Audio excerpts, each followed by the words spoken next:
Polri telah menetapkan aturan baru membuat surat izin mengemudi atau SIM. Masyarakat yang ingin membuat SIM kini harus memiliki sertifikat verifikasi dari sekolah mengemudi. Seperti apa proses pembuatan sertifikat verifikasi dari sekolah mengemudi? Berikut liputan reporter TV One Gida Vita dan juru kamera Muhammad Rafi. Polri menetapkan aturan baru pembuatan surat izin mengemudi. Jadi masyarakat yang ingin membuat SIM harus memiliki sertifikat verifikasi sekolah pengemudi. Nah, saat ini saya berada di salah satu sekolah mengemudi di wilayah Dewi Sartika, Jakarta Timur. Saya pengen tahu seperti apa sih proses pembuatan sertifikat verifikasi sekolah mengemudi itu. Coba kita akan langsung tanyakan ya di sini. Kalau orang mau bikin SIM, itu memang harus ada sertifikat verifikasi sekolah mengemudi, itu betul ya Mbak ya? Ya betul, kalau untuk undang-undang barunya yang baru terbit seperti itu Mbak. Oke, nah prosesnya kalau misalnya saya nih mau dapat sertifikat verifikasi sekolah mengemudi itu gimana sih Mbak? Kalau untuk sertifikatnya sendiri kita tidak diperjualbelikan, tapi kalau untuk yang biasanya yang mau ikut SIM, kita arahkan untuk ikut kursusnya terlebih dahulu, baru nanti kita keluarkan sertifikat secara langsung, tapi itu merujuk untuk pembuatan SIM-nya langsung. Jadi apabila dia untuk membeli sertifikatnya aja itu kita tidak terima, karena dalam artian kita harus tanggung jawab juga. Tugas kita itu kan LPK, mendidik dan melatih siswa. Jadi kita harus menjamin siswa yang bikin SIM itu sudah sesuai kriteria atau belum. Oke, jadi yang dijaminkan ini soal kualitas pengemudinya ya Mbak ya.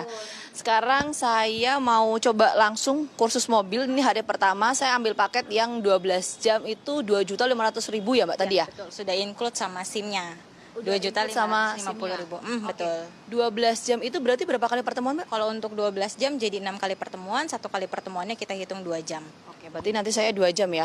Kita bisa langsung mulai Mbak? Boleh dong. Oke, kita coba mulai kursusnya. Udah masuk. Nah ini Mbak untuk instruktur kita namanya Mas Restu, boleh kenalan dan boleh langsung belajar. Salam kenal Mas Restu, saya Vita dari TV One. Jadi tadi saya udah ngobrol sama Mbak Rika. Saya rencana mau ambil kursus yang 12 jam. Jadi kita bisa mulai sekarang ya Mas ya? Boleh ya? Oke, kita langsung masuk ke dalam mobilnya pemirsa ya.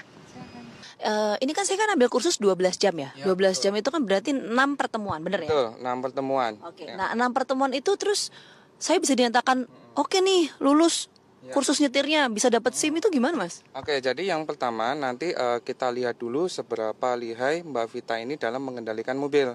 Nah, yang pertama kita lihat dulu cara pengaturan gasnya, kecepatannya. Kemudian jaga jaraknya dengan kendaraan lain, defensive drivingnya. Nah, kemudian juga seberapa jauh Mbak Vita ini memperhatikan dengan rambu lalu lintas. Nah, kalau itu sudah oke semua, termasuk teknik-teknik ya, teknik parkir, teknik tanjakan. Kalau itu udah oke semua, nah itu baru Mbak Vita bisa dikatakan lolos, seperti itu. Tapi biasanya selama ini kalau misalnya nih Mas, kan saya ambilnya 6 kali pertemuan. Betul. Dinyatakan nggak lolos, itu bisa juga berarti nambah lagi dong ya? Tambah lagi alangkah baiknya. Gitu, supaya nanti kalau di jalan ya bisa berkendara secara optimal gitu. Oke, jadi kualitas pengendara itu yang ditekankan ya Mas ya, Ya, soal betul di sekali, sertifikat kualitasnya, betul verifikasi sekali. sekolah mengemudi. Iya, betul sekali Mbak Oke Vita. deh, kalau gitu saya mau langsung coba praktekin tadi yang Mas Restu sampaikan ya. Ya. Tadi tombol-tombol atau simbol-simbol D, N, R tuh kayak apa. Betul. Doakan saya pemirsa. Saya akan coba langsung nyetir. Nanti silakan dikasih nilainya ya Mas ya. Oke, Semoga sih siap. di pertemuan pertama mengesankan. Oke, saya mau mengemudi dulu ya pemirsa ya. Dari Jakarta, Gina Vita, Muhammad Rafi, TV One mengabarkan.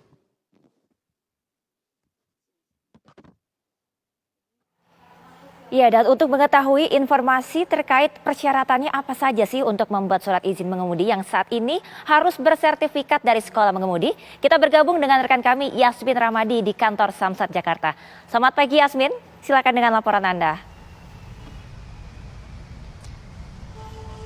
Ya, selamat pagi Prima dan juga pemirsa. Benar sekali bahwa saat ini Polri mengeluarkan peraturan di mana pemohon SIM tidak hanya diwajibkan untuk lulus ujian SIM saja ataupun ujian praktek dan teori, namun saat ini juga diwajibkan untuk melampirkan sertifikat mengemudi. Tentunya peraturan ini pun menuai pro dan kontra, namun peraturan ini sebelumnya juga sudah diteken oleh Kapolri, yakni adalah Jenderal Polisi Listio Sigit Prabowo pada Perpolri nomor 2 tahun 2023. Nah pemirsa, memang tujuan dari peraturan ini adalah untuk memastikan para pengemudi ini di jalanan juga sudah memiliki kompetensi ataupun skill begitu, sehingga ini juga dapat memastikan keamanan dari para pengendara. Namun bagaimana pendapat masyarakat mengenai peraturan ini, kami akan tanyakan kepada Anda.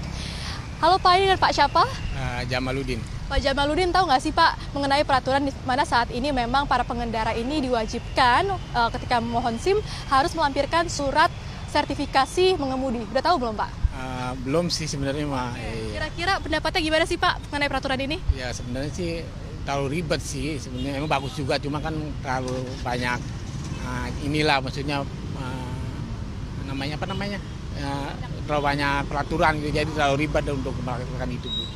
Kira-kira ini akan bikin ribet masyarakat begitu jadi apa ya? Iya, mungkin bisa bikin masyarakat lebih kurang inilah kita memahami gitu kan. Tapi kira-kira ini akan berdampak positif gak sih Pak? Karena kan mungkin akan jadi lebih aman juga nih mengetahui bahwa para pengendara ini memiliki sertifikat begitu. Ya sebenarnya sih bagus juga dari Polri itu untuk mengadakan seperti itu kan. Cuma kan namanya orang awam mungkin merasa gimana kadang males kan gitu Bu. Ada masukan nggak sih Pak kira-kira mungkin agar peraturan ini nggak ribet lagi ke depannya? Ya mudah-mudahan sih nggak bisa gitu. Oke, baik, terima kasih Pak Jamal. Nah pemirsa, kami akan tanyakan apakah ada pendapat lain pemirsa. Tadi ada satu masyarakat yang mengatakan bahwa mungkin peraturan ini agak sedikit ribet begitu. Nah ini dengan Mas siapa? Dengan Mas Adit. Mas Adit, udah tahu belum sih Mas, di mana saat ini pemohon SIM juga harus melampirkan sertifikasi mengemudi? Ya, udah tahu, udah tersebar di media sosial dan berita-berita. Kalau saya sih setuju ya Mbak, karena kan dengan adanya verifikasi itu kan jadinya memastikan kualitas dari pengendara yang ada di jalan gitu ya. Karena melihat kondisi saat ini juga saya banyak ketemu tuh kalau di jalan banyak pengendara yang memang belum bisa untuk mengendarai tapi dia sudah turun ke jalan gitu Mbak. Ini kan demi meningkatkan kenyamanan berkendara juga ya, juga keselamatan gitu. Cuma saya berharap sih disertai juga yang memang memudahkan masyarakat, misalnya nanti ketika ujian tes itu tidak dipersulit lagi gitu Mbak untuk bikin SIM-nya. Oke, baik, artinya Mas Adit setuju tetapi kalau bisa dibikin lebih simpel begitu ya, agar masyarakat ini lebih mudah untuk mendapatkan SIM. Baik, terima kasih banyak pendapatnya Mas. Nah pemirsa, demikianlah pendapat dari kedua warga, ada yang setuju dan juga tidak setuju mengenai peraturan ini, di mana memang nantinya sertifikasi mengemudi ini harus dikeluarkan oleh sekolah mengemudi terakreditasi, dan untuk menjadi sekolah mengemudi terakreditasi pun juga ada sejumlah persyaratan ataupun kualifikasi yang harus dipenuhi dan juga ditetapkan oleh pihak Korlantas Polri. Untuk sementara itu kami kembalikan ke studio, Prima Alvarinia. Baik, terima kasih Yasmin atas laporan Anda.